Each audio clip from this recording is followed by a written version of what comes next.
early on in my journey as a real estate agent, I had recently moved from just north of Atlanta to Dallas, Texas, to start this real estate business. My plan was to hop into real estate for a year, make a whole bunch of money, and then move to California because I wanted to live the LA lifestyle.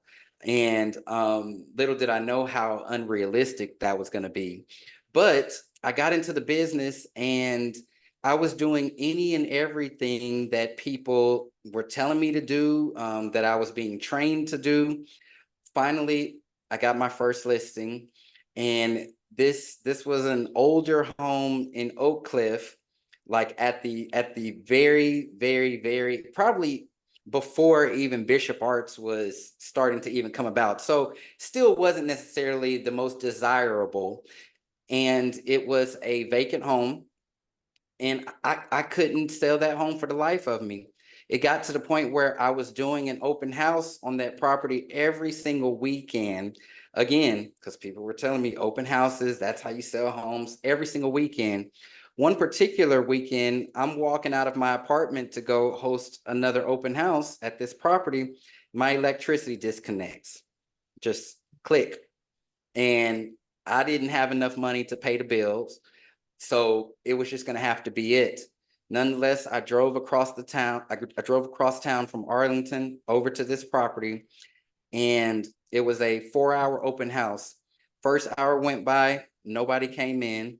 Second hour went by, still nobody came in. Mind you, I had been holding this property open every single weekend. So anybody who wanted to see it probably already saw it already.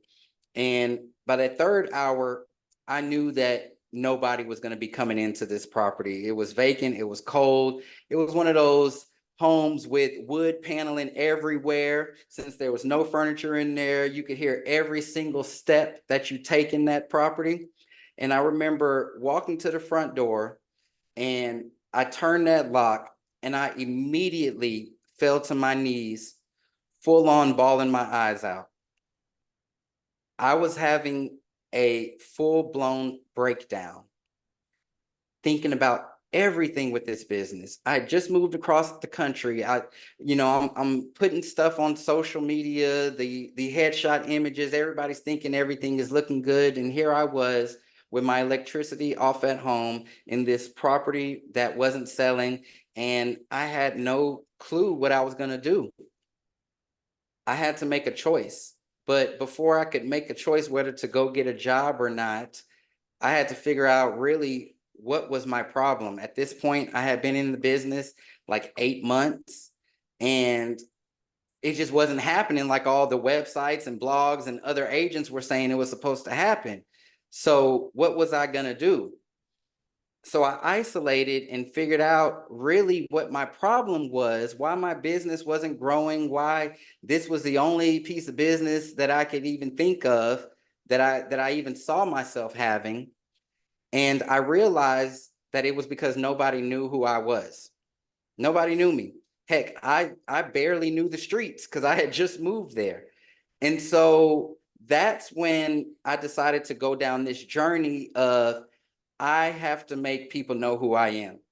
I have to build a network. I was young at the time. I was 23 years old in this new city. None of my friends in any place were trying to buy or send me referrals. So I had to build a network from scratch, just to get myself out there.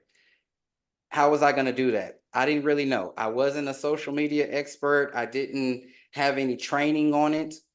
But all I knew was that YouTube existed, Twitter existed, and Facebook existed. And so out of frustration, I started making videos. I started making videos just telling about what I was experiencing, what I was going through, how every time I made a cold call, somebody was trying to get me to lower my commission. And I was ranting in a lot of those videos. But over time, what I realized was I was sharing the reality of trying to build this real estate business. And as I consistently did that, not only did I start to get clients, and I don't know if people just maybe felt sorry for me, but a lot of agents started to follow me and reach out to me. I'm experiencing the same thing, or I've been in the business a year now, still haven't closed the deal. And as I started to see that following grow, it was more of a, hey, can you help me type of following an audience. And heck, I wasn't an expert, but I was like, here's what I did. I finally got that property sold. Here's how it went down. And as I consistently started to put out content and make videos, more and more agents were starting to follow. I started to get referrals from other agents all across the country. And, you know, it was one of the first steps in building my business. And so, no, I didn't necessarily set out to be an influencer. I didn't really even know what an influencer was.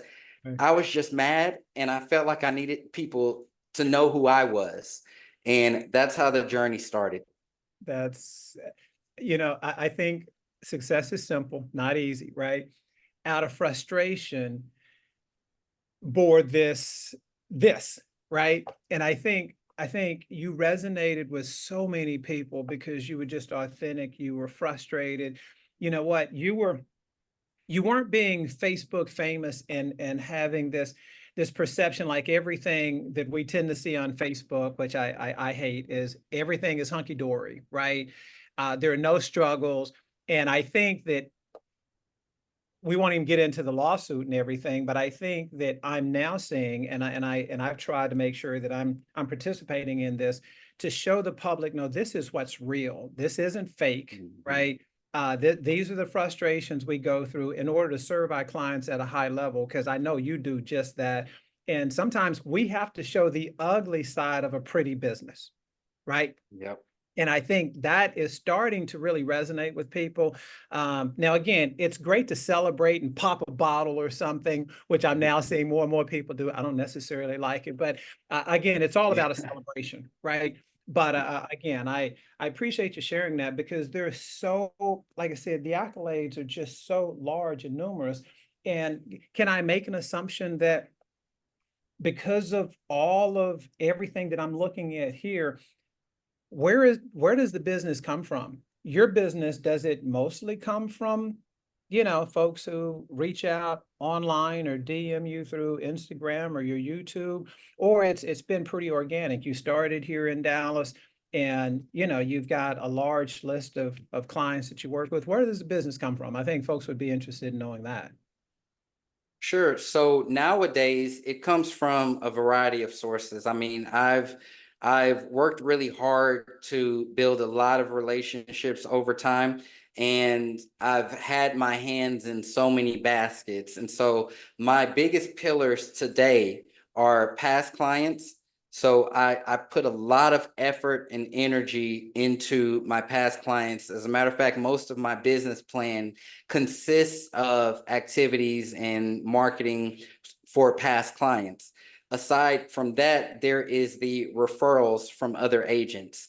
I get a ton of referrals from other agents. My personal marketing and prospecting today in 2024 isn't so much a lot of the cold calling and open houses as it once was, because a lot of my business now is inbound from people. So wherever I am, whatever I'm a part of, trust and believe people are going to know that I'm in the real estate business. And a couple of years ago, I actually broke all of the boundaries surrounding my business as far as like its location. And so even now, when I do market on social media or put things out there, I don't let people know that, hey, we're limited to just working in Dallas, or do you have somebody who is moving to Dallas? I straight up tell people I can help you anywhere with anything, from not only the residential and commercial real estate, but also securing financing or helping you get into rooms. And so I try to be valuable in those ways, to where it starts to train people that, hey, I want to send this guy referrals. I want to be in his circle because there's many benefits to it. And so that's where my business comes from these days. Well, do you have do you have a budget that you stick with? And I'm asking that because my coaches, we meet on Tuesdays at 9 o'clock. And so we kind of went over my budget this morning. So I was just thinking, do you have a budget that you work from? And if so, can you give us an idea of what that is? Or right now it's just all encompassing with your videos and marketing to your past clients, or what does that look like? Sure. So 20% of every deal goes into the marketing budgets. I use this financial institution called Relay. Not sure if you've heard of them, but they're based off of that book Profit First. And so Relay allows you to set up a bunch of different accounts, and you can do it quickly and easily, but then you can also set up auto transfer rules to where I'm that type of person where it's like, just take it off the top. Don't give me the full amount, because then I might not transfer. But Relay will do it all for me. And so 20% of every deal goes into our marketing budget. On the flip side of that, I'm very, very big on my referral partners. And so a lot of what we do doesn't come out of the business's bank. Whether it's client appreciation events, mailings, whatever it is, education events. I work with a lot of other business owners and put them on platforms, put them in front of clients and audiences. And with that, there is you got to pay to play, really. And Yes. so therefore, we're not having to have such a huge marketing budget to get things accomplished these days. And it's crazy because that leads right into one of the questions I had for you was really kind of your real estate coaching and your speaking, right? I think I've seen you speak. You've got a program going right now that that I'd listened to. Because I mean, you've spoken in front of some very large audiences, and Mhm. I'm assuming that I mean, that just goes right into your, I think, your agent to agent referrals and, increasing your visibility and your brand and all those things. I think that's something I look forward to because I saw on one of your bullet points, it was 7,000 people. And I'm sitting here going, I aspire to get to that point because I think probably the largest crowd I've been in front of was a few thousand people. So trust me, you're leading the way. And even this old dog, man, I'm following the young pup. So just keep doing the damn thing, man. And I think most of the folks on here, typically, the audience is larger, but I could care less because this is a conversation between you and I. And I think one thing that younger folks can't lose sight of is that, we have influence all over this country, right? And I know that I've got a great referral partner who's on here now from San Antonio. I see Vanessa on here, right? And I'd love to send her something. This year, my target was roughly about at least 10 to 15% of my business comes from agent to agent referrals. And so I know you guys now at your company, you have these large events, which I think helps. And I know we've got Mega Camp and I think Monique's going to NARAB and I'm going there. You might be there currently. Matter of fact, where are you setting? Are you even in the Dallas area? You're somewhere around the country. I am in Fort Lauderdale currently. I know. Yeah. I have travel interview, Chase. I'm just saying because every time I follow you and I'm sitting there going, man, this guy is everywhere. Now, that being said, do you have what does your team look like? Because I mean, you've got folks that need servicing here in the Dallas Fort Worth area. Uh, what does your team look like while you're traveling and doing your thing? Sure. So it took me a very long time to get to the point where I could actually step away from my business to be able to do these other things. Because I suffered with what a lot of us as entrepreneurs go through with, and that's like releasing that control. And so, you know, back in 2018, I said, all right, I'm going to build a team. I didn't necessarily know how I wanted it to look. I didn't know what I was going to go on with it. Heck, I didn't know what I was getting myself into. But I said, I need to be able to leverage my time. I want to spread my wings and do other things. And so I built a team and built it very quickly. and realized once I got up to like 20 agents and everybody was barging in my office with whatever problems they had going on and this and that. And I was like, I don't really want a team no more. So what I did was I took my top 3 agents and I was like, hey, we're gonna stick together. We're gonna be by each other's side. I'm gonna be traveling. Y'all are gonna pretty much do all of my deals. And they had been trained by me from the beginning. They already had the thought patterns, the mentality, my customer service, I mean, everything. So I trusted them well enough to be able to release clients to them.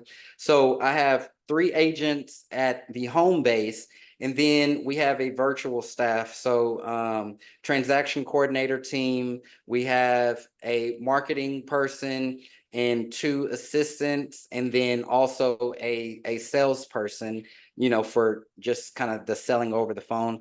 And that's what makes things operate. So it's been big, and then Now it's it's small and mighty, right? exactly, There you go. exactly. There you go. Well, I It's think more efficient. there you go.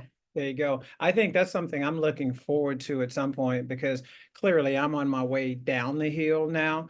And I've always been this one-man wrecking crew. And then almost 4 years ago, I leveraged and brought in Christina, who you see on the screen, and she's been just a valued member, of me, and I'd say my team. And now we're looking for the next right fit. So hopefully that's coming soon. So might need your assistance at job description, or some things that would help in that transition there. So I have it all. Yep, I I got know you. you do. That's the reason why I'm going to take full advantage. And again, I'd say this way also, right? This is about collaboration, and I think you and I understand that by being kind of broker agnostic now, I think is a term that I hear so many people use, because this isn't about Abby Halliday or Remax or EXP or Keller Williams, right? This is about us all coming together, supporting each other, lifting each other up, right? Because there's more than enough business out here for us all. So keep leading. Yeah, I tell people that same line all the time. But these days, the climate of real estate and agency, it's so different.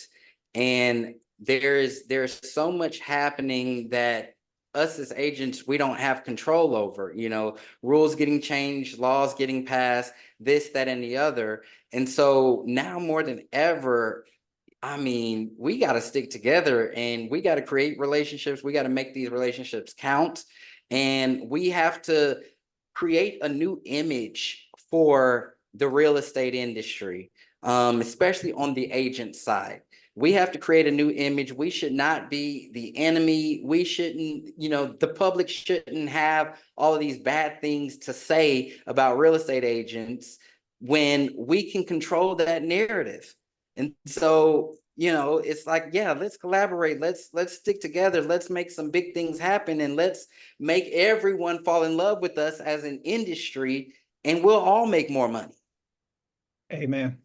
Amen. Chase, I tell folks all the time, right, to borrow, I guess, a song title, right? I think it's our responsibility to bring the sexy back, right? Bring the professionalism where it should be, so that we're not ranked at the bottom, right? And again, Right. I know I'm preaching to the choir here, because everyone that I know personally, and the few that I don't, we all deliver the same, right?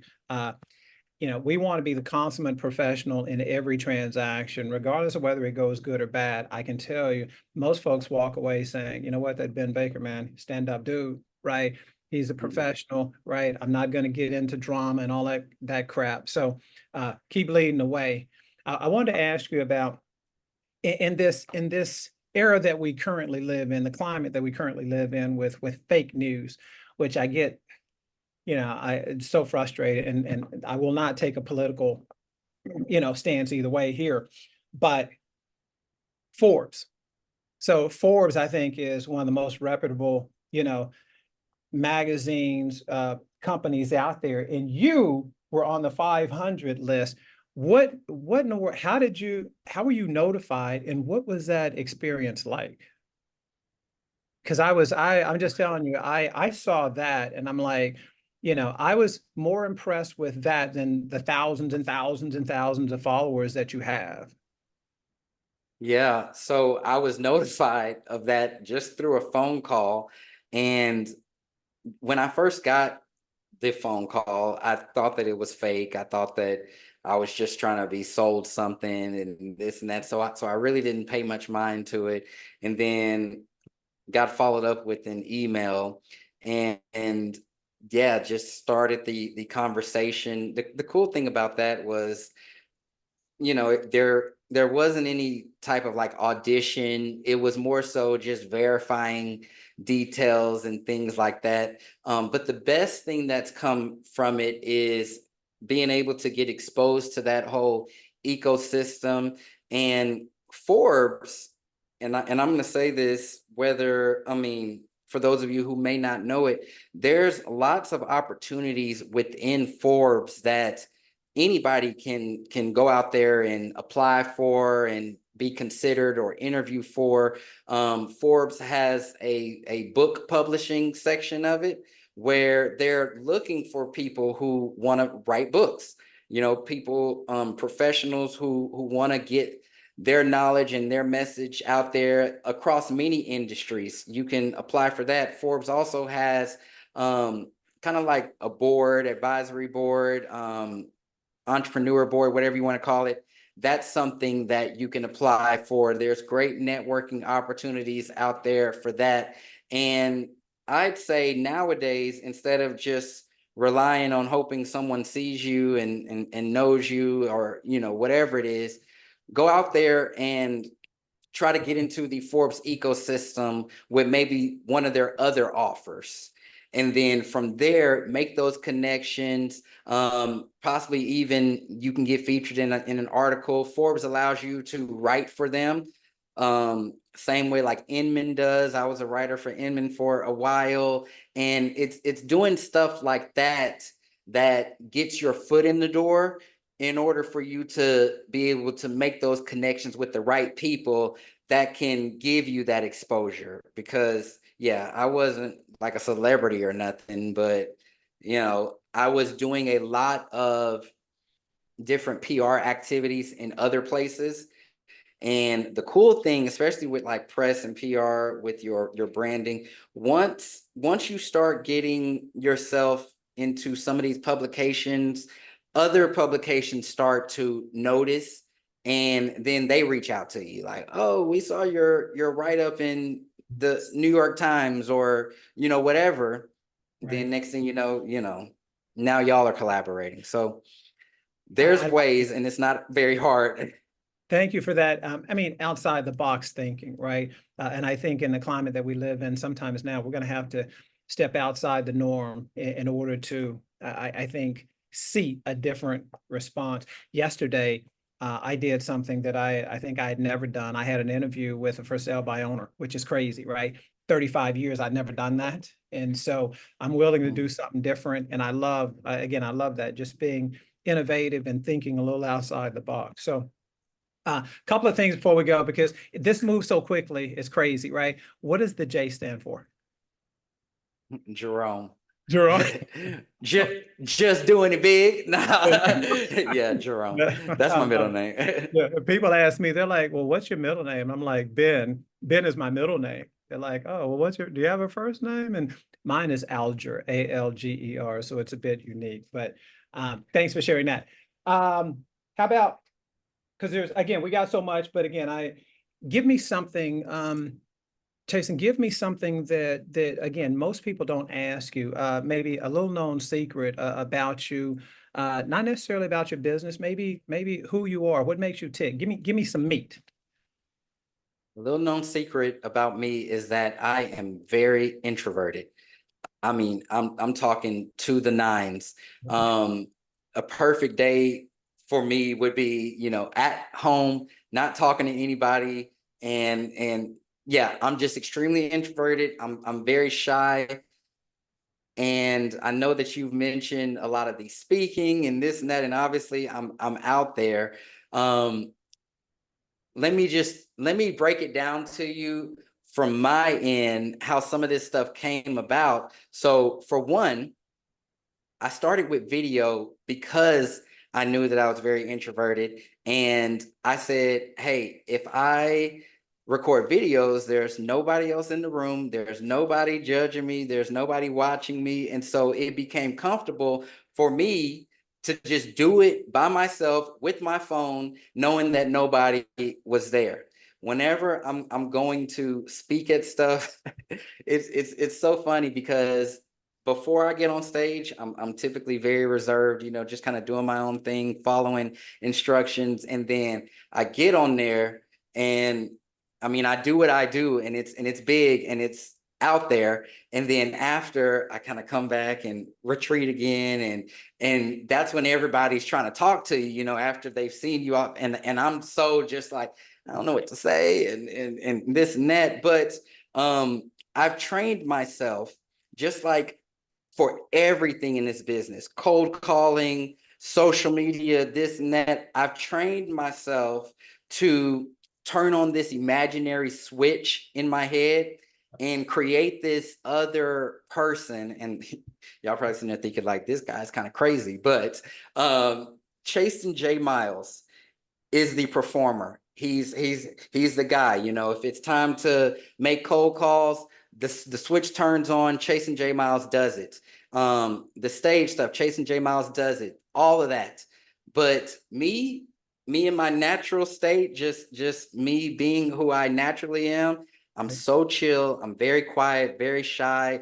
I keep to myself, and you know, so I've kind of created a separate personality that can get the job done, and it performs. It does its thing. And Chase, I'm not surprised by that at all. I've told my son who's seen me, Christina, I think when I'm invited into a home, and as soon as that door opens, it's showtime, and I step into a completely different person. I think it's still done under Ben Baker, but yeah, something takes over, right? And it's showtime. And I think we're all the same way, because a little known secret for me is almost the exact same.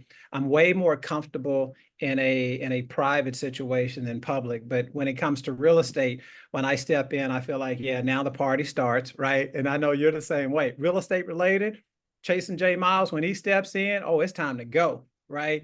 And once you walk off that stage, you're kind of quiet. You want to retreat and sit back and view everything else. But then that's when folks are putting demands on your time. So I completely understand that. So again, I know how busy you are. I appreciate you sharing. And I think, what we've heard is that you just have to start, right?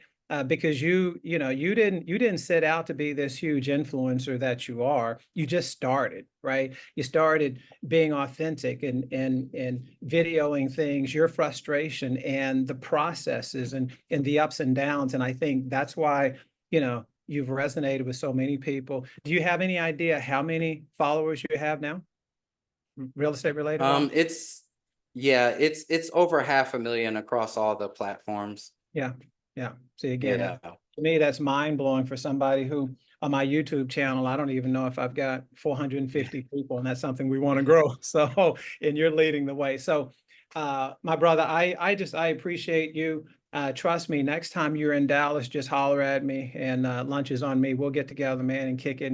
And we won't talk real estate the whole time, because you know what? We've got so much else that I think that's interesting that we can share. So thank you for sharing, for the last 30 minutes with us here. Again, I got so much from it, and I appreciate you very much.